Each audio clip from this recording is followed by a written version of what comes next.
空鳥已飛向北方，經過石板路旁，點點星光帶來無限遐想，是迷人的汽笛聲伴我入夢鄉，風沙在作響，輕輕哼唱着心中所想，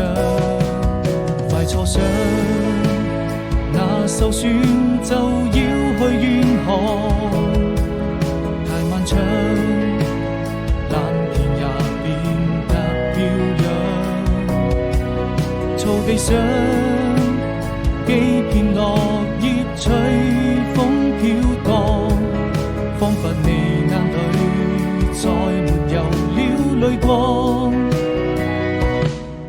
伸出一雙翅膀，雨過能就住過往，幸福就這樣，幻想它終究會到達遠方，情忘掉憂傷，你可以在聖潔白雲中翱翔，因感情在迷茫，